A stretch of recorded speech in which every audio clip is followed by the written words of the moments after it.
I remember sitting on our old, squeaky porch steps, the paint chipping off like it couldn't wait to leave, just like Dad. Mom used to say he had wheels under his feet and a heart too big for any map. I never really got what that meant until the police came that day, saying Dad's truck was found abandoned by the side of some forgotten highway. I was just 7, clinging to Mom's skirt, not really understanding but feeling the weight of her silent tears. Mom, Jane, was a fighter though. Without Dad, she took on double shifts at the local diner. I'd often fall asleep to the sound of her coming home late, trying to be quiet but never quite managing it. One evening, when I was about 12, I asked her, "Mom, why do you work so much? Aren't you tired?" She sat beside me, her eyes tired but kind. "Ella, we've got to make ends meet. Life's tough, but we're tougher, right?" I nodded, not fully understanding but proud to be tough like Mom. Then came the hammer blow that was Mom's cancer diagnosis when I was 18. She fought it, hard, but it was like trying to hold back the tide with a spoon. She passed away quietly, leaving me with nothing but memories and a stack of bills. College was supposed to be my escape, my dream. I managed to scrape together enough for the first year, but after that, I was on my own. I juggled classes with 2, sometimes 3, jobs, anything that would pay. One particularly grueling night at the campus library, I remember breaking down. I was alone, surrounded by books that seemed as heavy as the world on my shoulders. That's when I first met John. He walked over, his eyes full of concern. "Hey, are you okay?" I wiped my eyes, embarrassed. "Yeah, just college stuff." He smiled, a little awkwardly. "I get it. I'm John, by the way." "Ella," I replied, managing a small smile. That's how it all started with John. He was different, kind, and always there, like a steady rock in my turbulent sea. He didn't have much, but he shared everything he had with me, half a sandwich, notes from classes, even his old, battered laptop. We'd sit together, sometimes talking, sometimes just sharing the silence. It was comfortable, safe. I hadn't felt that way since Mom was around. "You know, Ella," John said one day, "you're the strongest person I know. You're going to make it, I'm sure of it." I laughed, a bit bitterly. "Strong? I feel like I'm barely hanging on." That's what being strong is about, isn't it? Hanging on, even when it's the last thing you want to do. I looked at him, really looked at him, and I realized he was right. I was strong, like Mom. And somehow, I knew I'd make it through, with or without wheels under my feet. College life wasn't anything like those fancy brochures. It was hard, gritty, and it tested you in ways you never thought possible. I remember my second year, standing in line at the financial aid office, my stomach in knots. The lady at the counter looked at me like I was just another number. "Next," she called out, not even looking up. "Hi, I'm here about my scholarship renewal." I began, but she cut me off. "If it's not renewed in the system, there's nothing I can do." "Next." I walked away, feeling a mix of anger and helplessness. That's when I bumped into John again. He was always popping up when I least expected it. "Hey, Ella, everything okay?" he asked, his brows furrowed with concern. I shook my head. "No, not really. Financial aid's a dead end. Looks like I might have to drop out." John was quiet for a moment. "That's rough. But hey, don't give up. You're smarter than half the professors here." I chuckled, despite the gloom. "Thanks, John. I don't know what to do." "Come on, let's grab a coffee." My treat. "You can tell me all about it."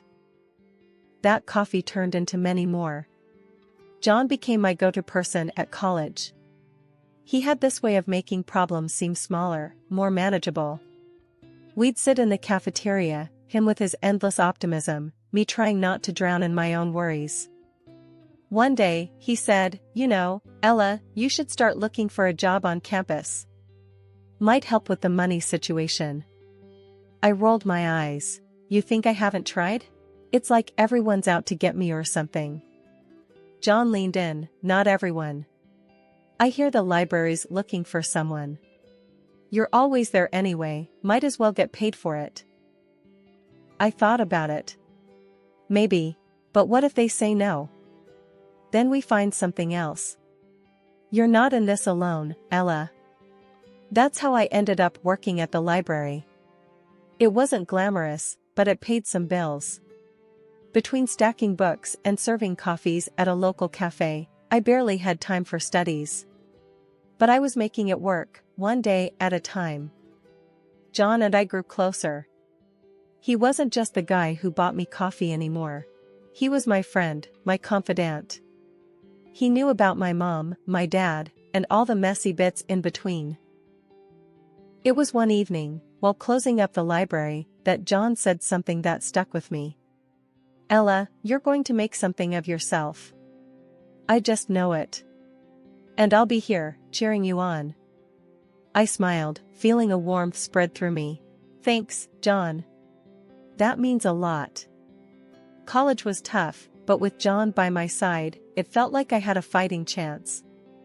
He was more than a friend, he was a reminder that some good still existed in this crazy, mixed-up world. After college, life took a turn I didn't expect. John and I got married. It wasn't some big fairy tale wedding, just a small courthouse do, with a few friends and less fanfare. We moved into this tiny apartment that had more cracks than walls, but it was ours. It felt like a fresh start, a new chapter. Then came the problem. John's mom, Mrs. Smith. The woman was a piece of work. The first time she visited our place, her nose wrinkled like she'd walked into a dumpster. This is where you live, she said, her voice dripping with something that was half disbelief, half disgust.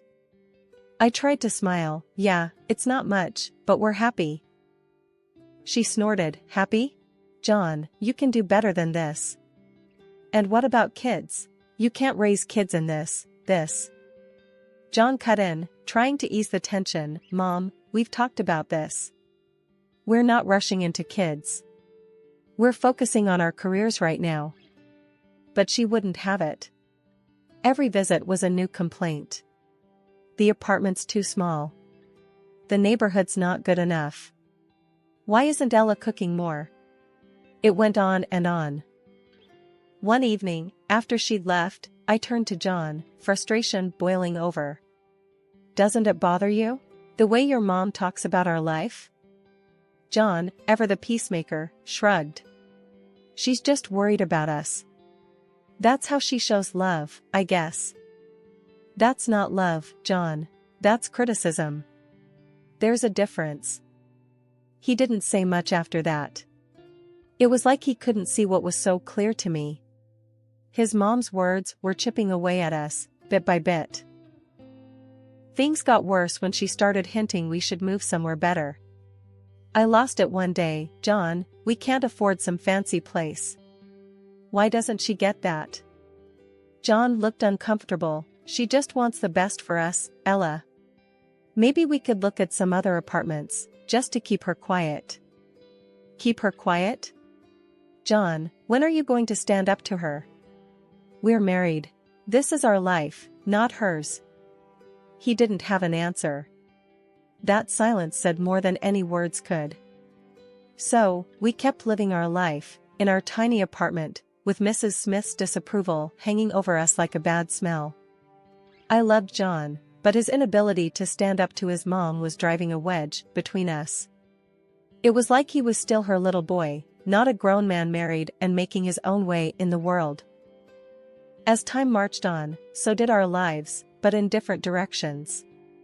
I landed a job at a marketing firm, and it was demanding as hell, but I loved it. I was climbing the ladder, making something of myself. John, on the other hand, was stuck in the same old job, a manager at a local retail store. He seemed okay with it, but I couldn't understand why he didn't want more. One night, I came home late, exhausted but buzzing from a successful project. John was on the couch, glued to some TV show. I flopped down beside him. You won't believe the day I had. We landed the big account. John grunted, "That's great, Ella." I frowned, looking for some enthusiasm. "Aren't you happy for me?" He turned, a bit annoyed. "Of course, I am. It's all you ever talk about. Work, work, work." I sat up, stung. "Well, sorry for being passionate about my career. What do you want me to do? Be like you, satisfied with just getting by?" He shot up. "What's that supposed to mean?" "It means, why don't you want more, John? Why are you content just being this?" He didn't answer, just stormed off to bed. I stayed on the couch, fuming and hurt. The tension spilled over into everything. Even simple conversations turned into minefields. Then came the day when John dropped a bombshell. He wanted us to move to a bigger place, something more befitting our status. I stared at him like he'd grown a second head. Befitting our status? "John, we can't afford a fancy place. We're doing fine here." He was insistent, "But we can't live like this forever, Ella. And my mom keeps saying." I cut him off. "Oh, so it's your mom again? When are you going to stop listening to her and start living for us?"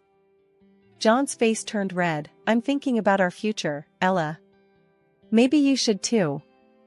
That hurt. It felt like he didn't see all the hard work I was putting into building that future. It was like we were on different planets. In the end, we did move, to a house that cost us a whopping 12 grand a month. I could afford it, but it was a stretch. John seemed happier, but every time I wrote that rent check, I felt a part of me scream in protest. We were living in a house that was too big, with a gap between us that was growing wider. I lay awake most nights, wondering how we got here. Was it the money? The jobs? Or had we just changed too much? Just when I thought things couldn't get more strained between John and me, life threw a curveball. John's dad fell seriously ill. It hit John hard. They were close. Overnight, our already fragile routine got upended. One evening, after a particularly rough visit to the hospital, John slumped into a chair, looking like the world was on his shoulders. "Dad's not doing good, Ella. The doctors, they say he needs constant care." I sat beside him, trying to be the supportive wife. "I'm so sorry, John. Maybe we can get a nurse to help?" He shook his head, his eyes distant. "No, I've been thinking. I'm going to take care of him. I'll quit my job and move in for a while." I was stunned. "Quit your job? John, are you sure? What about our bills, the rent for this place?" He snapped, "This isn't about money, Ella. It's my dad. I need to be there for him." I understood, I really did, but the practical side of me was screaming. "And I get that, John, but we need to think this through. We can find another way to help your dad." He wouldn't budge. "No, my mind's made up. I'm doing this." So, he did. John moved into his parents' place, leaving me alone in our big, empty house. Days turned into weeks. I was juggling my job and all our bills, while he was. I don't even know what. Every time I called or visited, it was the same scene. John, either glued to his phone or the TV, looking exhausted and frustrated. His mom, Mrs. Smith, was always hovering, throwing in her 2 cents. One day, I found him sprawled on the couch, a beer in hand, eyes glued to some game. "John, shouldn't you be with your dad?" He barely glanced at me. "He's sleeping." "What do you want me to do, sit and stare at him?"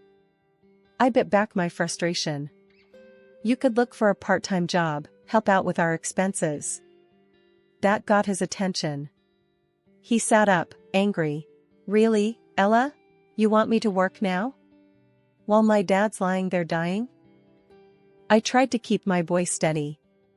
We're drowning in bills, John. I can't handle everything on my own. His mom walked in then, always perfect timing. Ella, John is doing a noble thing, taking care of his father. You should be grateful. Grateful? The word hit me like a slap. Grateful? I'm keeping our lives afloat while he sits here doing, what? Playing caretaker while watching TV and drinking? John stood up, towering over me. You just don't get it, do you? This is family. Maybe if you had one, you'd understand. That cut deep. Too deep. I walked out, the sound of his mom's tut-tuts chasing me. I drove home, tears blurring my vision. This wasn't the man I married. This was a stranger, living a life I didn't sign up for. The days after John's father passed were tough. I expected things might start to shift back to normal, but they never did. John never went back to work. Instead, he spent more and more time at his mom's place, leaving me alone in our big, expensive house, drowning in bills and loneliness. One evening, I came home from work to find John and his mother, Mrs. Smith, sitting in the living room. The air was thick with tension. I could tell something was up. Ella, we need to talk, John said, not even bothering to look at me. I set my bag down, feeling a knot in my stomach. What's going on? Mrs. Smith, who always had too much to say, started, we've decided it's best if John and I live here. We can take care of the rent now. I was shocked. What? This is our home, John. You can't just kick me out. John finally looked at me, his eyes cold. It's not working, Ella. You and me, this life. I need to start over, and Mom needs a place to stay. I couldn't believe what I was hearing. Start over? So, you're just going to throw away our marriage, just like that? He shrugged. It's been over for a while, hasn't it? We're just making it official now. I turned to his mother, and you think you can just come in here and take over my life? Mrs. Smith stood up, her voice sharp. It's for the best, Ella. You and John were never a good match. He needs to be with family now. I was seething. Family? What about me? I'm his wife. John stood up, facing me. Not anymore. We want you out, Ella. The sooner, the better. I looked between them, the betrayal cutting deep. Fine. I'll go. But don't think for a second that this is okay. You're both making a huge mistake. I packed a bag with my essentials, my hands shaking with rage and hurt. As I walked out the door, John's voice followed me. We're doing what needs to be done, Ella. You'll see, this is for the best. Settling into my new, modest apartment felt like a fresh start. It was small, but it was a place where I could finally breathe, away from the stifling atmosphere of my past life with John and his overbearing mother. The walls were bare, and the furniture was minimal, a stark contrast to the lavishness I'd left behind. As I was arranging my few belongings, my phone buzzed. It was a message from an old mutual friend of John and me, Laura. Hey Ella, have you heard about John and his mom? They're living it up.